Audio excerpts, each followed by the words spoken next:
बच्चों जरा देखो, मैंने क्लासिफिकेशन तो आपको ऑलरेडी बता रखा है, आप अच्छे से पढ़ भी लिए होंगे।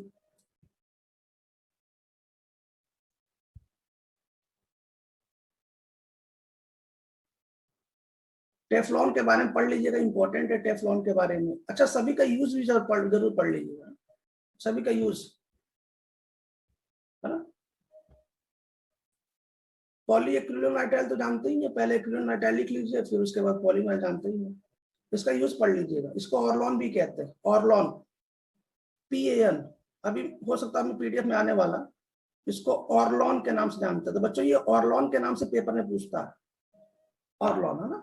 जब ये पेपर में पूछता है तो ऑर्लॉन के नाम से पेपर में पूछता है, और बच्चा कंफ्यूज होता है कि पता नहीं क्या टॉपिक है। एक बार फिर बताना चाहता हूँ, ऑर्लॉन, ऑर्लॉन मतलब ये हुआ कि PAN ही पूछ रहा है, ये बात ध्यान रखिएगा, इंपॉर्टेंट है। मैं फिर कह रहा, एक बार सुन लो बच्चों, ये ऑर्लॉन नाम से पूछता है पेपर में, कंफ्यूजन हो जाता है। ऑर्लॉन कुछ नहीं है, पॉलीएक्रिलोनाइट्राइल। ये टेरिलिन या डेक्रोन में ऑलरेडी बता चुका हूँ, टेरिलिन या डेक्रोन। अच्छा, एनसीईआरटी बुक में जितने पॉलीमर है ना, वो आपको ध्यान होना चाहिए, इसलिए मैं एनसीईआरटी बुक ओपन कर रहा हूँ, ताकि आप देख लीजिए एनसीईआरटी बुक के जितने पॉलीमर है वो आपको याद है ना। एक्स्ट्रा तो भले पढ़ लो, अच्छी बात है, लेकिन एनसीईआरटी बुक की लाइन याद होनी चाहिए, उसका यूज, ये सब ध्यान होना चाहिए ना। उसके बाद बच्चों पॉलीएमाइड जानते हैं, पॉलीएमाइड मतलब जिसमें एमाइड देख रहे हो ना, इसमें पॉलीएमाइड, ये देखो पॉलीएमाइड है, जैसे नाइलॉन 6 हो गया, है ना, नाइलॉन 6 हो गया, ये दोनों ऑलरेडी बता चुका हूँ। इसका बस यूज पढ़ लीजिएगा, आपको पता है इसमें हाइड्रोजन बॉन्डिंग होता है, सब बता चुका हूँ। ये दोनों कैप्रोलैक्टम से बनता है, हीटिंग से, है ना। बच्चों थोड़ा सा ये डायरेक्ट दे दिया है आपके एनसीईआरटी में, आपको पता है पहले ये टूटेगा तो एमिनो एसिड बनेगा, फिर वो एमिनो एसिड आपस में जुड़ के नाइलॉन 6 बनाएगा, ये मैं आपको बता चुका हूँ। बच्चों पॉलीएस्टर में एग्जांपल आप जरा पढ़ लीजिएगा, ये हमको ये बताना इंपॉर्टेंट। इसका नाम है बेकेलाइट, इसका नाम है बेकेलाइट, इसका नाम है बेकेलाइट। अच्छा एक मिनट जरा, पहले मैं बेकेलाइट के बारे में बता दूं, इंपॉर्टेंट है, मोस्ट इंपॉर्टेंट है, थर्मोसेटिंग प्लास्टिक का एग्जांपल है, सबसे हार्ड होता है। 3D बेकेलाइट आपको मैं दिखा दूं कैसे दिखता है, देख लो जरा बच्चों, ये बेकेलाइट है, 3D क्रॉस लिंक स्ट्रक्चर होता है, इसलिए बच्चों ये सबसे ज्यादा स्ट्रॉन्ग पॉलीमर होता है, सबसे हार्ड होता है। इलेक्ट्रिक स्विच में इन सब का यूज में इसका यूज करते हैं, इसीलिए जल्दी ये मेल्ट नहीं होता, जल जाएगा लेकिन मेल्ट नहीं होगा, बहुत हार्ड होगा, बहुत स्ट्रॉन्ग होता है, ये मैं आपको बता चुका हूँ। ये बेकेलाइट देख लो, ये बेकेलाइट, ये प्रश्न ये कि सर ये कैसे बना, जरा इसका एग्जांपल देख लो, एक व्हाइट पेज लेके बता देता हूँ जल्दी से। देखो बेकेलाइट, थर्मोसेटिंग प्लास्टिक एग्जांपल है बेकेलाइट। इसका एक और नाम है phenol formaldehyde, phenol formaldehyde resin, इसका नाम है फिनॉल फॉर्मेल्डिहाइड रेजिन, है ना, इसका नाम याद रखिएगा। तो क्या करते हैं बच्चों ना, सबसे पहले फिनॉल की रिएक्शन फॉर्मेल्डिहाइड से कराते हैं, ध्यान सुनिएगा, फिनॉल की रिएक्शन किससे कराते हैं, फॉर्मेल्डिहाइड। फॉर्मेल्डिहाइड का फॉर्मूला तो आपको पता है, CH2O या HCHO, ये फॉर्मेल्डिहाइड होता है। बच्चे मुझे बताओ ये कौन सा इफेक्ट शो करेगा, +M के -M?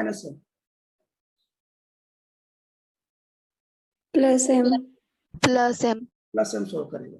इसका मतलब ये एक आर्थो प्रोडक्ट बनाएगा और एक पैरा प्रोडक्ट बनाएगा, कोई दिक्कत यहाँ तक? एक आर्थो प्रोडक्ट बनाएगा और एक पैरा प्रोडक्ट बनाएगा, सही है यहाँ तक ना, कोई दिक्कत नहीं है ना। एक आर्थो प्रोडक्ट बनाएगा और एक पैरा प्रोडक्ट बनाएगा। ध्यान सुना बच्चों, मैं आपको पहले ऐसे सिंपल चीज बता दूं, मुझे एक बात बताओ, क्या बेंजीन के सभी के पास एक हाइड्रोजन होते हैं? मान लो यहाँ OH है और यहाँ H है, मान लो ये CH2O इस पे अटैक करना चाहता है, जब इस पे अटैक करेगा तो हाइड्रोजन को बाहर करेगा। अटैक कैसे करेगा, पहले अपने बॉन्ड को तोड़ेगा, तो वही इलेक्ट्रोफाइल के फॉर्म में अटैक करेगा। लेकिन थोड़ा मैं समझाना चाहता हूँ, जब इसे अपने बॉन्ड को तोड़ेगा तो इसका ये बॉन्ड फ्री हो, इसका ये बॉन्ड फ्री हो जाएगा, ठीक है यहाँ तक? तो बच्चों क्या होगा ना, इस बॉन्ड से तो यहाँ चिपक जाएगा, और ये जो हाइड्रोजन जिसको निकालेगा ना, इस हाइड्रोजन को यहाँ चिपका लेगा। मतलब किस फॉर्म में जुड़ेगा? CH2H के फॉर्म में। समझ में आ गया मैंने कैसे जोड़ा CH2H के फॉर्म में? हेलो, कुछ बोलो। हाँ ना यार? हाँ सर। हाँ। अब हमारी बात एक बार फिर सुनना, ध्यान सुनना बच्चों। जब भी कभी फॉर्मेल्डिहाइड, जब भी कभी आपको फॉर्मेल्डिहाइड जोड़ना हो ना, तो आप ना फॉर्मेल्डिहाइड को CH2H के फॉर्म में जोड़ेंगे, ये ध्यान रखिएगा। आगे से मैं ये नहीं बताऊंगा, ये ध्यान रखिएगा। तो बच्चों मुझे बताओ कितने प्रोडक्ट बनाएंगे? ये प्रोडक्ट बनाएंगे 2, आर्थो और पैरा। आपके एनसीईआरटी में मेटा भी है, लेकिन बहुत रेयर पाया जाता। ऑर्थो और पैरा सबसे ज्यादा पाया जाएगा, आपको अच्छे से पता है। ये रहा CH2H आर्थो प्रोडक्ट, और ये रहा पैरा प्रोडक्ट। यहां तक ठीक हो गया? अब मान लो कि ये आर्थो प्रोडक्ट आपस में मिलकर एक लीनियर स्ट्रक्चर बना ले। केवल आर्थो की बात कर रहा हूं, ऐसे देखो, आर्थो यहां लिख रहा हूं। मान लो ये आर्थो प्रोडक्ट आपस में कंबाइन करके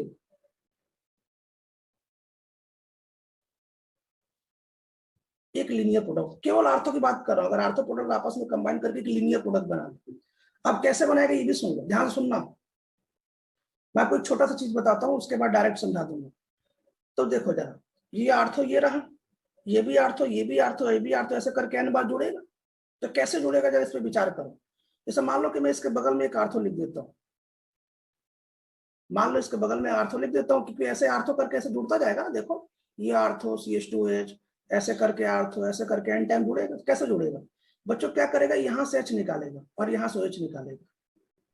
यहाँ से H2 निकल गया, तो H2 निकल गया तो ऐसे जुड़ जाएगा। तो दूसरा खानदान भी H2 निकालेगा, ऐसे फिर जुड़ जाएगा, फिर ऐसे जुड़। समझ गया ना कैसे मैंने जोड़ा? हेलो। हाँ सर। तो बच्चों ये हो गया CH2H। और अब जरा मुझे बता दो कैसे जुड़ेगा, एक एक करके बता दो। ये बेंजीन तो है ही, उसके ऊपर OH भी है। आगे बोलो। यहाँ पे CH2 हो जाएगा, क्यों? और हाँ और ऐसे दूसरा जो आर्थो वाला प्रोडक्ट है, तो इससे जुड़ जाएगा OH निकाल के, फिर वो सीन यहाँ फिर से रहेगा, क्यों? फिर ये CH2, फिर वहां से OH हट गया होगा, क्यों? फिर दोबारा वो वाला सीन बन गया होगा। समझ में आ रहा है कि नहीं आ रहा? फिर ये CH2। तो बच्चों ये ऐसे क्या ये लीनियर बनेगा? ऐसे लीनियर है। हाँ। तो बच्चों ये एक लीनियर स्ट्रक्चर बना लेता है, इसका नाम है नोएलेक। इसका नाम नोएलेक होता है, एक लीनियर स्ट्रक्चर बना लेता है। लीनियर पॉलीमर लिख देता हूं, linear polymer, linear polymer structure, एक लीनियर पॉलीमर स्ट्रक्चर बना लेता है। ठीक है? यहाँ तक बच्चों इसका इसका जो यूज होता है वो पेंट में होता है, पेंट्स में। पेंट समझते हो ना, पेंट जो पिताई की जाती है। जो नोएलेक होता है लीनियर पॉलीमर है, समझ लीजिए। आर्थो वाला मैं बता रहा हूँ, आर्थो वाला का लीनियर पॉलीमर है। बच्चों अभी ना हमने बैकेलाइट नहीं पढ़ा है, हमने अभी आपको प्रोसेस बताया कि बैकेलाइट अब बनाने वाले हैं। ठीक है? यहाँ तक। अब मैं जरा एक बार फिर से एनसीईआरटी बुक में जाता हूँ, ताकि आपको एक बार क्लियर हो जाए कि क्या चल रहा है। देखो बच्चों, बैकेलाइट जो होता है ना, वो ऐसा टॉपिक है ना, थोड़ा सा तकलीफ करता है बच्चों को, समझाने में दिक्कत आती है। मैं चाहता हूँ कि आप थोड़ा सा सही से समझें। जरा देखो, मैं इस बात को पढ़ लेता हूँ, देखो जरा। देखो मैंने क्या लिखा, हमने ये लिखा बच्चों कि phenol phenol formaldehyde polymer, direct काम की बात करते हैं, और तो पैरा डेरिवेटिव बनता है। हाँ, जो आगे रिएक्ट करता है फिनॉल से रिएक्ट करने के बाद आपस में जुड़ के CH2 रिंग, CH2 के ग्रुप से द्वारा एक लीनियर प्रोडक्ट बनाता है, जिसको नोएलेक कहते हैं। उसको पेंट में यूज किया जाता है। ठीक है? देखो जरा, मैंने ये CH2H को एक आर्थो और एक पैरा पे जोड़ दिया, है ना? आप ये जो देख रहे हैं ना कि ये एक एक करके एक आर्थो को जोड़ा, एक पैरा जोड़ा, एक मेटा जोड़ा। तो बच्चों जब जैसे जैसे इसकी कंसंट्रेशन बढ़ती जाएगी तो ये जहां जहां जगह होगा ना, देखो आर्थो और पैरा पे ही जुड़ेगा, ये तो कंफर्म। तो वही दिखा रहा है कि देखो एक बार आर्थो पे जुड़ गया, फिर एक आर्थो पैरा पे जुड़ गया, फिर जैसे बढ़ाया आपने, अच्छा ये एसिडिक या बेसिक मीडियम रिएक्शन होती है, फिर आपने जैसे जड़ा तो दूसरा जो आर्थो वो जुड़ गया, ऐसे करके बता रहा हूँ। तो इसका अगर मैं ये फॉर्म ले रहा हूँ, ये फॉर्म और ये फॉर्म लेके मैंने एन टाइम जोड़ दिया तो एक लीनियर स्ट्रक्चर बनाया, उसी को नोएलेक कहते हैं। ठीक है यहाँ तक। अब ध्यान सुनना इसके बाद की लाइन। बच्चों जो नोएलेक बना है ना, नोएलेक जो बना उसको हीट करेंगे, किससे? फॉर्मल्डिहाइड के साथ। फॉर्मल्डिहाइड के साथ जो नोएलेक बना उसको कह रहा हूं मैं, उसको फॉर्मल्डिहाइड के साथ हीट करेंगे। जैसे हीट करेंगे ना तो ये क्रॉस लिंकिंग पॉलीमर के साथ एक इनफिजिबल मास का सॉलिड बनाएगा। इनफिजिबल मतलब, इनफिजिबल का मतलब हुआ जो मेल्ट ना हो सके। देखो फिजिबल का मतलब जो मेल्ट हो सके, इनफिजिबल मतलब जो ऐसा सॉलिड जो मेल्ट ना हो सके। बच्चों उसी को बेकेलाइट कहते हैं। ठीक है, इसके आगे कहानी मैं बता चुका हूँ। ये थर्मोसेटिंग प्लास्टिक है, ये इसको दोबारा रिसाइकिल नहीं कर सकते, ये बहुत ज्यादा हार्ड होता है, ये क्रॉस लिंकिंग के कारण बहुत स्ट्रांग होता है, क्रॉस लिंकिंग चेन स्ट्रक्चर होती है। बेकेलाइट का यूज कम मतलब कंघा बनाने में जो आप यूज करते हैं, है ना, रिकॉर्ड करने वाला जो कैसेट आता है, उसके बाद इलेक्ट्रिक स्विच बनाने में, हैंडल है बहुत, अटेंशियल हैंडल, हैंडल समझते थे कुकर का जो हैंडल वैंडल होता है, जो एक बार बन जाए जो टूट जाए तो दोबारा नहीं रिपेयर नहीं हो सकता, वो सब बनाने में यूज होता है। खैर कैसे करते हैं जरा ध्यान सुनिएगा, मैं समझाता हूँ ये बना कैसे, जरा एक बार देखो यार। मान लीजिए कि आपके पास नोएलेक है, ठीक है, आपके पास नोएलेक लीनियर स्ट्रक्चर, नोएलेक स्ट्रक्चर। अच्छा मुझे एक बात बता, पहला केवल इसको देखो जिसको मैं कह रहा हूँ, इस CH2 को छोड़ दो, नीचे वाले CH2 को। क्या यही स्ट्रक्चर नोएलेक है? देखो ये ऊपर वाली स्ट्रक्चर नोएलेक है, देख लो, सही है, ठीक है यहाँ तक। अब नीचे वाले स्ट्रक्चर को देखो, बीच वाले CH2 छोड़ दो आप, क्या ये भी नोएलेक है? देख लो, दो नोएलेक दिखा दिया ना, एक सीधा करके दिखा दिया, उल्टा ऐसे करके घुमा कर दिखा दिया, सही है। बच्चों इसको किसके साथ हीट करना? आपका जो नोएलेक है इसको फॉर्मल्डिहाइड के साथ हीट करना। फॉर्मल्डिहाइड समझते हैं ना, CH2OH के साथ हीट करना, ठीक है आता। तो बच्चों जब CH2OH के साथ हीट करेंगे तो मुझे बताओ नोएलेक के सबसे नीचे हाइड्रोजन होगा कि नहीं होगा? होगा। नोएलेक के सबसे होगा। नीचे बेंजीन के पास हाइड्रोजन जाएगा, सुनो तो होगा क्या बच्चों, यहां से एक हाइड्रोजन और इस दूसरे वाले नोएलेक के नीचे से हाइड्रोजन, ठीक है, ये H2 के साथ बाहर निकल जाएगा। तो बच्चों H2 का कितना बॉन्ड फ्री हो जाएगा? दो बॉन्ड फ्री हो जाएगा। तो एक ऊपर वाले नोएलेक को पकड़ लेगा, एक नीचे वाले नोएलेक को पकड़ लेगा, देखो CH2 से दोनों को पकड़ लिया और स्ट्रक्चर बने, इसी को बेकेलाइट कहते हैं। समझ नहीं पाया? समझ गए। किसको समझ में नहीं आया?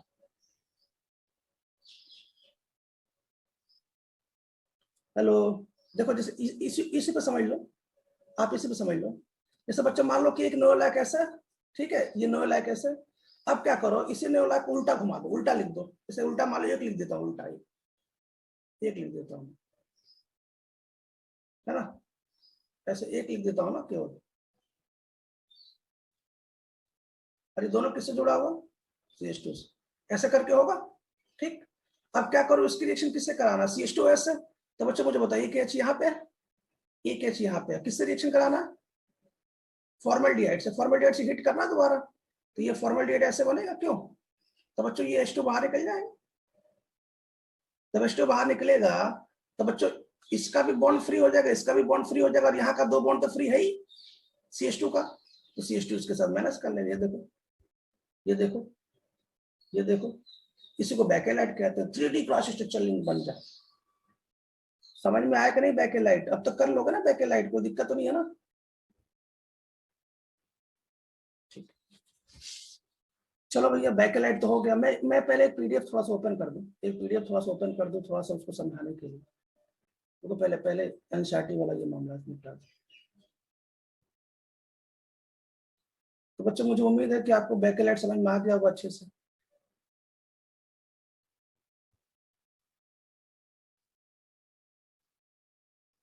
मैं दोबारा एनसीईआरटी ओपन कर देता हूँ, ठीक। तो बच्चों मैंने आपको बेकेलाइट पढ़ा दिया, बेकेलाइट का जो एग्जांपल है जो भी आप पढ़ लीजिएगा। एक और पढ़ा देता हूँ, उसके बाद हम आगे बढ़ते हैं। ध्यान सुनिए बच्चों, ये है मेलामाइन, यह है मेलामाइन, ठीक है, मेलामाइन। मेलेमाइन क्या होता है, जितने भी अनब्रेकेबल क्रॉकरी है ना, जो कि टूट नहीं सकते, क्रॉकरी समझते हैं, क्रॉकरी मतलब बर्तन की दुकान जहाँ पे क्रॉकरी सामान मिलता है, तो आपने देखा ना क्रॉकरी शॉप ऐसे करके, देखो मेलेमाइन से बनाया जाता है। हाँ देखो, अच्छा ये मैं क्यों बता रहा हूँ, ये पॉलीमर में इसलिए बता रहा हूँ, ये आपको समझने में दिक्कत होगी खुद से, आप हमारी बात को समझिए। इसको मेरे बताने का पर्पज ये है कि ये आप खुद से समझेंगे तो आपको समस्या होगी, इसलिए मैं बता रहा हूँ इसको। बाकी इसके बाद का पॉलीमर सब इजी है, सब अपने आप से कर लोगे। सुनो देखो बच्चों, इस कंपाउंड को बोलते हैं मेलेमाइन। कैसे, आपको बेंजीन पता है बेंजीन कैसे होता है? बेंजीन में 6 कार्बन है ना, तो आप 6 कार्बन मत करो, एक नाइट्रोजन यहाँ लगा दो, बीच में कार्बन छोड़ दो, फिर एक नाइट्रोजन यहाँ लगा दो, ऐसे नाइट्रोजन यहाँ लगा दो, ऐसे करके बिल्कुल बच्चों बेंजीन की तरह होता है। और ट्रिपल बॉन्ड लगा दो, सॉरी डबल बॉन्ड, एक डबल बॉन्ड यहाँ लगा दो, एक यहाँ छोड़ के यहाँ लगा दो, एक डबल बॉन्ड यहाँ लगा दो, ऐसे करो। ज्यादा हो गया क्या? एक बार फिर बनाते हैं, देखो पहले देखो, एक नाइट्रोजन यहाँ, 6 कार्बन बनाना है ना, ऐसा हो गया, एक कार्बन 2 कार्बन, ठीक है। आता ये 2 हो गया, 3 3 हो गया, 4 5 6, तो ज्यादा बना रहा हूँ क्या? 1 2 3 ज्यादा बन गया। 5, यहाँ से गलती हो रही है, कैसे बनाना चाहिए, सॉरी कार्बन नहीं। अब तो ठीक है ना, देखो अब तो ठीक है ना, बेंजीन जैसा लग रहा ना कि नहीं? अब क्या करो ना, अब क्या करो, सब जगह डबल बॉन्ड लगा दो, एक डबल बॉन्ड यहाँ लगा दिया, एक डबल बॉन्ड यहाँ लगा दिया, एक डबल बॉन्ड, ज्यादा कार्बन हो रहा है क्या यार? 1 2 3 4 5, ठीक, एक डबल बॉन्ड यहाँ, ठीक है। तो मुझे बताओ, अगर यहाँ पे नाइट्रोजन नहीं होता तो बिल्कुल बेंजीन जैसे दिखता है, देख लो भाई। मेलेमाइन की स्ट्रक्चर में खास बात क्या है, ध्यान सुनो, मेलेमाइन की स्ट्रक्चर में फिर कह रहा हूँ सीरियसली जरा लो, मेलेमाइन की स्ट्रक्चर देखो, ये बिल्कुल बेंजीन की तरह होता है, बस यहाँ पे नाइट्रोजन अल्टरनेट होता है। अल्टरनेट मतलब सबसे ऊपर दिखा देंगे, तो बीच वाले 2 कार्बन को छोड़ के बाकी दिखाएंगे, सही है। और बच्चों आपने जहां पे नाइट्रोजन नहीं दिखाया ना, उस पर NH2 लगा दीजिए, NH2 लगा दीजिए, NH2 लगा दीजिए। मैं थोड़ा सा इसको जूम कर देता हूं, आपके सामने ये मेलेमाइन दिख रहा होगा, ये मेलेमाइन की स्ट्रक्चर है।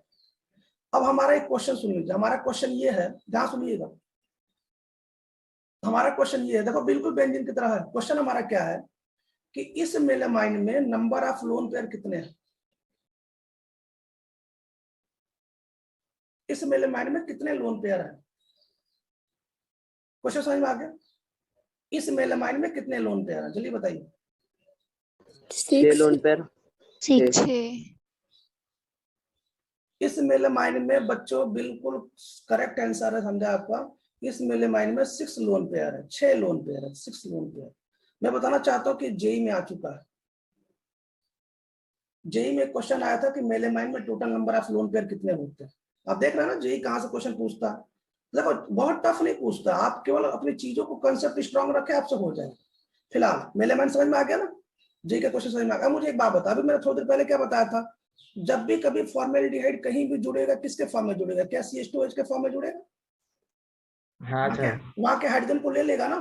तो बच्चों क्या होगा, ध्यान से सुनना, हम इस मेलेमाइन के रिएक्शन सबसे पहले फॉर्मेल्डिहाइड से करा दें। तो मेलेमाइन क्या करेगा, सॉरी फॉर्मेल्डिहाइड क्या करेगा, यहाँ के एक हाइड्रोजन को एक्सेप्ट करेगा, वैसे जैसे मैंने बताया। तो यहाँ पे क्या हो जाएगा, CH2H हो जाएगा, और किसी एक में जगह जुड़ जाएगा, देखो ऐसे, ठीक है। आप सही है ना? हाँ सर, ठीक। तो बच्चों ये एक इंटरमीडिएट प्रोडक्ट बनता है, इंटरमीडिएट। अब इसी का पॉलीमराइजेशन कराना, इसी का पॉलीमराइजेशन कराना, कैसे कराना ध्यान से सुनिएगा। जैसे मान लो कि ये इंटरमीडिएट है, तो ये इंटरमीडिएट, ये इंटरमीडिएट, ये इंटरमीडिएट, जैसे एन टाइम जुड़ेगा, एन टाइम जुड़ जाएगा ना। तो कैसे जुड़ेगा, ध्यान सुनो बच्चों, जहां OH होगा, जहां OH होगा, जहां OH, वो दूसरे मेलेमाइन के हाइड्रोजन को लेके H2O निकलेगा। ध्यान सुनना, जहां पे OH एक ही जगह है, तो दूसरे मेलेमाइन को बच्चों सब जगह से जुड़ेगा, सब जगह से, ऊपर नीचे से सब जगह जुड़ेगा। जहां पे OH है वहां से दूसरे मेलेमाइन से H लेके H2 बाहर निकल जाएगा। इसका मतलब ये देखो, ये सीन इधर बन गया। और बच्चों जहां पे NH2 है वहां से केवल H, और दूसरे मेलेमाइन का OH लेके बाहर निकल जाएगा। देखो ये बन गया। जहां पे H है वो दूसरे मेलेमाइन का, चूंकि पूरा एकदम क्रॉस लिंक स्ट्रक्चर बनेगा, वो दूसरे मेलेमाइन का H लेकर निकल जाएगा। ये देखो बच्चों, इसी को बोलते हैं मेलेमाइन पॉलीमर। मैंने क्या बोला, जहां पे OH होगा वो दूसरे से H निकलेगा, जहां पे NH2 होगा वहां से केवल H और दूसरे से OH लेगा। दूसरे से OH मतलब खुद के जो आपने N मोल्स लिया है इंटरमीडिएट जो उसके, उसी प्रोसेस को पॉलीमराइजेशन कहता है। और ये आंसर है, इसका यूज पढ़ लेना। समझ में आ गया ना कैसे करना। मेलेमाइन को सबसे पहले फॉर्मूला सिलेक्शन कराना, फिर एक इंटरमीडिएट प्रोडक्ट बनाना, ऐसे ऐसे कर देना।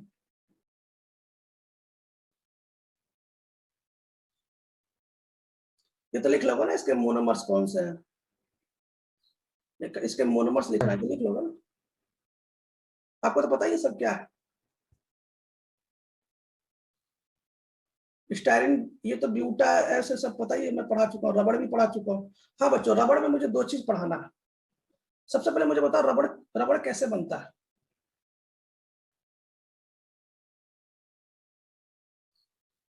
तीन टाइप्स के होंगे ना? नहीं, नेचुरल रबड़, नेचुरल रबड़, नेचुरल रबड़ कैसे बनता है। लेटेक्स। लेटेक्स नाम के केमिकल से। नहीं, किस मोनोमर से बनता है, किस मोनोमर से। आइसोप्रीन। आइसोप्रीन। आइसोप्रीन। तो जरा मुझे एक बात बताओ, क्या ये आइसोप्रीन है? मतलब सॉरी, हाँ सर। क्या इसको एन टाइम जोड़ देती, यही तो है मोनोमर, क्यों? हाँ यही है ना। हाँ सर। बीच में डबल बॉन्ड शिफ्ट हो गया। मुझे एक बात बताओ, अगर कोई चीज बीच में डबल बॉन्ड शो कर रहा है और बच्चों इधर भी अलग है, देख लो इधर भी अलग और इधर भी अलग है, तो GI भी शो करेगा, देख लो। तो GI शो करेगा तो बच्चों इसके कितने फॉर्म बनेंगे, सीस और ट्रांस। समझ नहीं रहो यार। समझ गए। अब ध्यान से सुनना, ध्यान से मेरी बात सुनो बच्चों। देखो,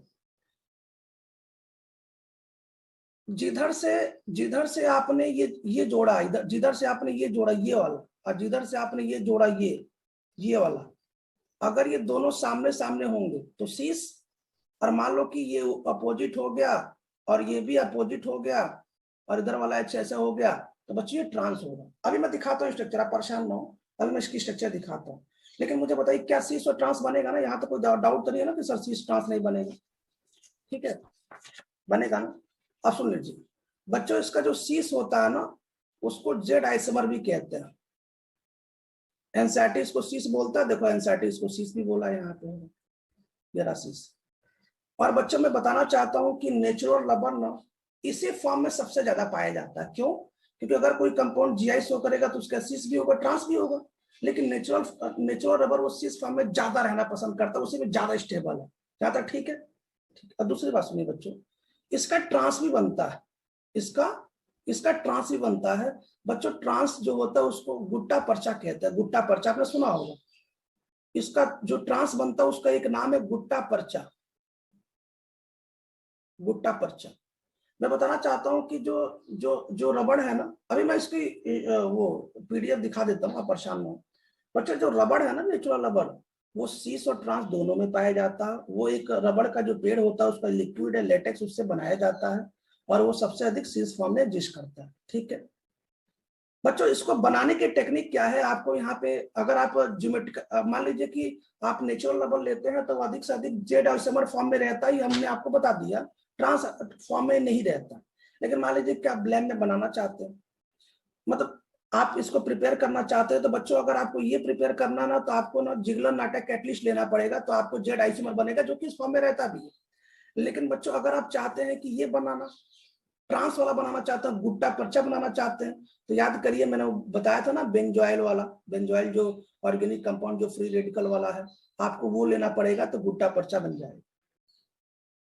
अभी मैं बताता हूँ, आप परेशान ना हो। बस आपको ये समझ में आ गया ना कि नेचुरल रबर जो होता है वो 2 फॉर्म में पाया जाएगा, सीस और ट्रांस। सीस वाला ज्यादा स्टेबल है, ट्रांस वालों को गुट्टा पर्चा कहते हैं। ये समझ में आ गया? बस अभी समझाता हूँ, अभी मैं बताता हूँ।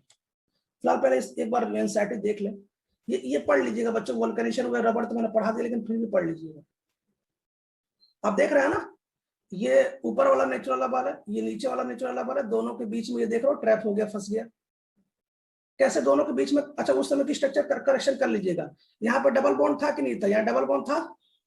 जब बच्चों ये डबल बॉन्ड तोड़ोगे, जब डबल बॉन्ड मतलब जब दोनों के बीच में जोड़ना चाहोगे तो इसका डबल बॉन्ड टूट कैसे हो जाएगा, इसका डबल बॉन्ड भी टूट कैसे हो जाएगा, सल्फर की वैलेंसी 2 होती है, देखो दोनों के बीच में फंस जाएगा। देख रहा हो, ये वल्कनाइजेशन रबड़ है, ये वल्कनाइजेशन रबड़ है, यहाँ से फंस सकता है, ऐसा नहीं है, ऐसा करके फंस सकता है।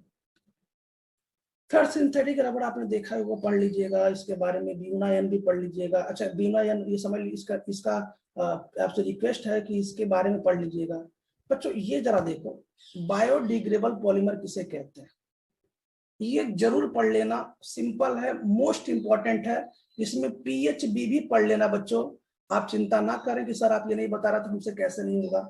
मैं बताना चाहता हूं कि कुछ ऐसे पॉलीमर होते हैं, याद है आपने जब कोई मार्केट में कोई थैली या प्लास्टिक लिया होगा तो उसमें लिखा होगा कि ये पॉल्यूशन में इफेक्ट नहीं डालता है, क्यों, बिल्कुल ग्रीन इफेक्ट है। कोई आपने थैली के ऊपर इसमें लिखा होगा कि ये पॉल्यूशन वाले कोई टेंशन नहीं है। ऐसे ऐसे पॉलिथीन मिलता है ना मार्केट में आजकल, जो लोग देते हैं, कोई सामान वामान बिकता है। तो बच्चों बायोडिग्रेडेबल पॉलीमर का मतलब होता है ऐसा पॉलीमर जो हमारे एनवायरमेंट में किसी प्रकार का नुकसान ना करे, ठीक है ना।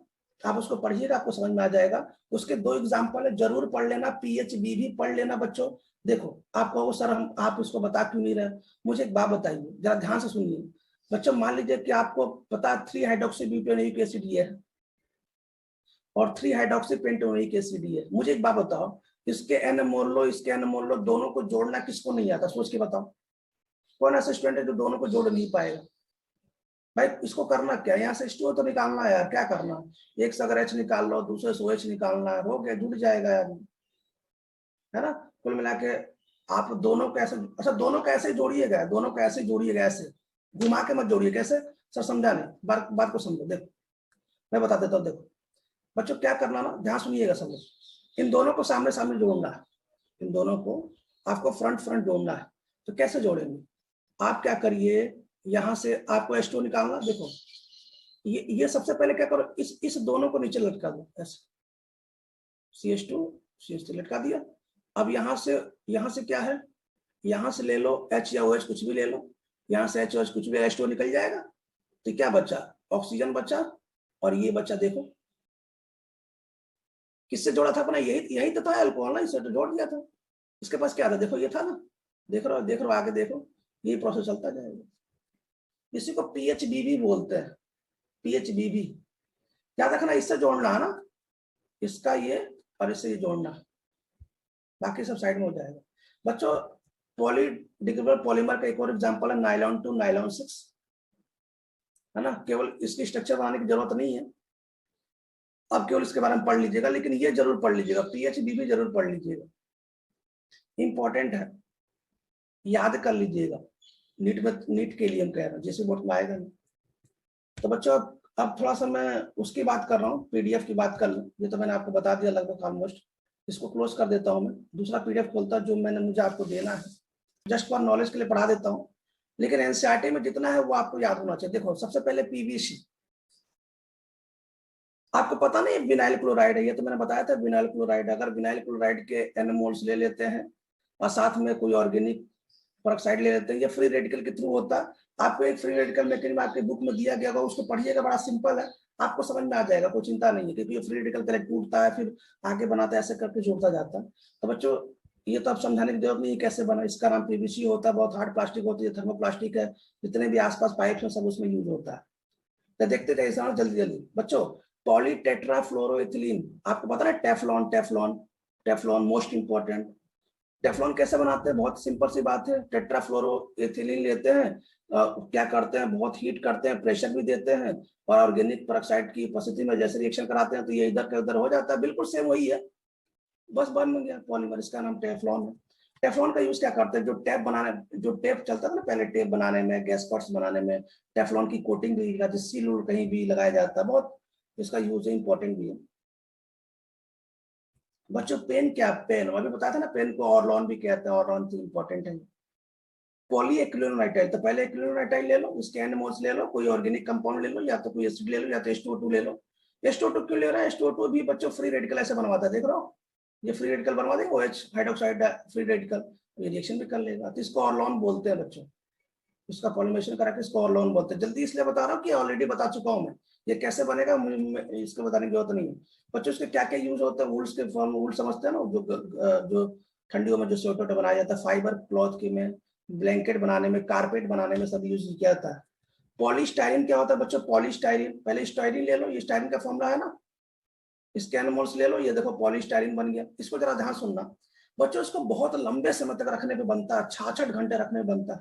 66 आवर्स का मतलब आप समझ सकते हैं, करीब 3 दिन रखने के बाद बनता है। जो ऑर्गेनिक पेरोक्साइड है, टेम्परेचर 50 से 60 होना चाहिए। खैर बच्चों, इंसुलेटर के फॉर्म में यूज होता है।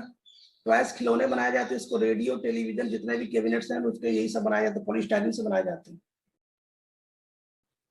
बच्चों पॉलीविनाइल एसीटेट, पॉलीविनाइल एसीटेट का मतलब जरा समझिए, जैसे आप मेरी बात समझिए, ये देखो जरा, ये विनाइल है और ये एसीटेट। अरे यार यहाँ पे OH लगा दूंगा तो विनाइल अल्कोहल होगा, अगर यहाँ क्लोरीन लगाऊंगा तो विनाइल क्लोराइड होगा, तो विनाइल एसीटेट हो गया। अब विनाइल एसीटेट कैन ले लो, देखो ये बन गया पॉलीविनाइल एसीटेट, सिंपल सी बात है। अब इसका यूज देख लो, इसका यूज है प्लास्टिक एमल्शन के फॉर्म में, प्लास्टिक के जितने भी पॉइंट्स बनाए जाते हैं देख लीजिएगा। बच्चों याद है मैंने शुरुआत किया था PMA से, जब मैंने पॉलीमर शुरू किया था तब। PMA का फुल फॉर्म होता है पॉलीमिथाइल मेटा एक्राइलेट होता है PMA का। इसे ल्यूसाइड भी कहते हैं, इसे प्लेक्सीग्लास भी कहते हैं, इसे पैरेक्स भी कहते हैं। ऐसा क्यों कह रहा हूँ, इसको क्यों पढ़ा रहा हूँ बच्चों? जितने भी ग्लास बनाए जाते हैं ना, जितने भी ग्लास, जैसे चश्मे के ग्लास बनाए जाते हैं, जितने भी विंडो के ग्लास बनाए जाते हैं, जो एरोप्लेन के जो विंडो ग्लास बनाए जाते हैं इसी से बनाए जाते हैं। जितने भी ग्लास बनाए जाते हैं बच्चों यही PMA से बनाए जाते हैं। इसका ल्यूसाइड भी नाम है, प्लेक्सी ग्लास भी नाम है, इसका नाम पेरेक्स पैक्स भी है, इसका नाम PERSPX पैरेक्स भी इसका नाम है। कैसे बनाते देखो, सबसे पहले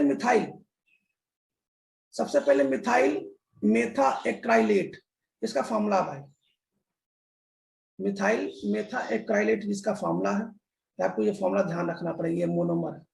तो बच्चों मुझे एक बात बताओ, अगर आपको मोनोमर याद हो तो पॉलीमर बनाना आसान है। कैसे सर बताना आसान है? जहां से डबल बॉन्ड है केवल उसी को ब्रेक करो। क्या केवल इसी को ब्रेक करना? देखो इसी को ब्रेक करना, ये डबल बॉन्ड ब्रेक कर दिए, जब ब्रेक करोगे तो ये डबल बॉन्ड इधर फ्री और ये डबल बॉन्ड इधर फ्री, इसमें एन लगा दो।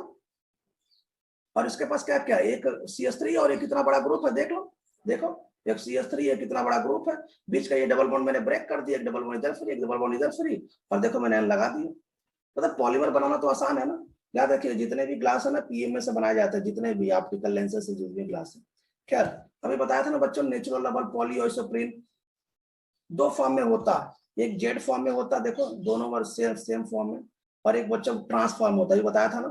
तो जेड फॉर्म और ये ट्रांसफॉर्म, बच्चों ट्रांसफॉर्म को गुड्डा पर्चा भी कहते हैं, गुड्डा पर्चा भी कहते हैं। बहुत यूजफुल नहीं होता, बहुत बेकार होता, हार्ड भी होता है। मैं बताना चाहता हूं कि जो नेचुरल रबर होता है वास्तव में जेड फॉर्म मतलब सिस आइसोमर के फॉर्म में भी पाया जाता है, ऑलमोस्ट इसी फॉर्म में पाया ही जाता है। लेकिन मान लो कि कभी आपको बनाना है तो आप जिग्लोनाटा कैटलिस्ट लेंगे तो जेड आइसोमर बन जाएगा, और यदि आप बेंजाइल फ्री रेडिकल लेंगे जो कि ऑर्गेनिक कंपाउंड है तो ईफ आइसोमर बन जाएगा, जो हमारे लिए यूजफुल नहीं है। ठीक है, ये बात ध्यान रखिएगा, उसको गुड्डा पर्चा भी कहते हैं, मैंने इसके बारे में लिख दिया है कैसे बनता है। अच्छा ये देखो जरा, ये तो जस्ट केवल एक प्रकार से केवल फॉर्मेलिटी के अकॉर्डिंग ये पढ़ा रहा हूँ, ध्यान सुनो। इसका नाम है विनाइलिडीन। देखो बच्चों ये विनाइलिडीन क्लोराइड, बच्चों इसका नाम है विनाइलिडीन क्लोराइड, इसका नाम। और दूसरा विनाइल क्लोराइड, दोनों में अंतर क्या है? इसमें 2 क्लोरीन है, इसमें केवल 1 क्लोरीन है, पॉलीमर। तो ये विनाइलिडीन क्लोराइड और विनाइल क्लोराइड दोनों का आपस में जोड़ना है। क्या काम है? कुछ नहीं, बहुत सिंपल काम है। क्या करना है बच्चों, जरा ध्यान सुनिएगा। ये डबल बॉन्ड यहां से तोड़िए, तो ये डबल बॉन्ड यहां से फ्री, ये डबल बॉन्ड यहां से फ्री, दोनों को जोड़ दिए, देख लो। इस कार्बन के पास 2 क्लोरीन है, डबल बॉन्ड यहां से टूट गया, ये डबल बॉन्ड इसका फ्री, यहाँ डबल बॉन्ड टूट गया। एक बात और सुन लीजिए, मान लीजिए कि आपने इसके M मोल लिए, इसके मान लीजिए N मोल लिए, दोनों के मोल अलग लेना पड़ता है इसमें। तो बच्चों ये M मोल का बना और ये N मोल का बना, तो जो इनका रेशियो होता है ना M:1, वह 4:1 में बनता है। 4:1 समझते हैं ना। इसका जब 4 मिलाएंगे तो केवल इसका 1 मिलाएंगे। बच्चों इसका एक और नाम है, इसको सरन बोलते हैं, सरन बोलते हैं, SARAN, सरन भी इसका नाम बोला जाता है। बच्चों ध्यान सुनिए, जितने भी रैपिंग है ना, रैपिंग मतलब जो भी फूड मटेरियल में जो रैपिंग की जाती है ना खाने की चीजों में, है ना, उसी में इसका यूज होता है। याद रखिएगा, पेपर रैपिंग में इसका यूज होता है, सरन नाम है इसका, पॉलीमर है। बच्चों ये लेक्सॉन भी देख लो, लेक्सॉन क्या होता है? लेक्सॉन पॉलीकार्बोनेट पॉलीमर या पॉलीकार्बोनेट पॉलीमर कैसे बनाया जाता है? फॉस्जिन, आपको पता ना फॉस्जिन बहुत जहरीला गैस होता है। फॉस्जिन का फॉर्मूला क्या है? COCl2। ये फॉस्जिन है बच्चों। ये जो कंपाउंड है इसको बोलते हैं बिसफिनॉल ए। बिसफिनॉल ए, एक फिनॉल ये बना दिया, एक फिनॉल ये बना दिया, बीच में ऐसे करके 2 मिथाइल लगा दिया, इस कंपाउंड का नाम है। तो क्या करता है, दोनों को जोड़ देता है। जब दोनों को जोड़ेंगे तो यहाँ से HCl निकल जाएगा, निकल जाएगा HCl। भाई इधर से भी इधर देखो, नीचे दिखा देता हूँ डायरेक्ट, देखो जहां पे क्लोरीन है वहां से HCl निकल जाएगा, ये HCl निकल जाएगा, और दोनों आपस जुड़, देखो ये रहा COCl था, आपस में जुड़ गया, ये था ना, जहां से ऑक्सीजन होगा वहां से HCl ऐसे देखकर निकल जाएगा। बच्चों इसको लेक्सॉन बोलते हैं। जितने भी बुलेट प्रूफ चीज बनाए जाते हैं, bullet proof glass, bullet proof की जितनी भी चीजें बनाई जाती है इससे बनाई जाती हैं बच्चों। हेलमेट भी इसी से बनाया जाता है, इसलिए मैंने इसको बता दिया। ये जो ग्लिप्टॉल है बच्चों ना, ग्लिप्टॉल के बारे में ध्यान सुनिए। ग्लिप्टॉल का मोनोमर देख लीजिएगा, ये थैलिक एनाइड्राइड है और ये ग्लिसरॉल है। इन दोनों को मिलाने पे एक लिक्विड बनता है, लिक्विड। इन दोनों को मिलाने पे एक लिक्विड बनता है, उसी को ग्लिप्टॉल कहते हैं, लिक्विड बनता है ना। और उसका जो इसका यूज पेंट में किया जाता है। बेकेलाइट के बारे में मैंने आपको ऑलरेडी बता ही दिया, मेलेमाइन के बारे में मैंने आपको ऑलरेडी बता ही दिया। नंबर ऑफ लोन पर जेई में आ चुका, जितने भी अनब्रेकेबल कॉकरी है सब उसका यूज किया जाता है। बच्चों कल हम लोग बायोमोलिक्यूल्स पढ़ेंगे, और बायोमोलिक्यूल्स मुझे उम्मीद है कि आप पहले से पढ़ के आएंगे।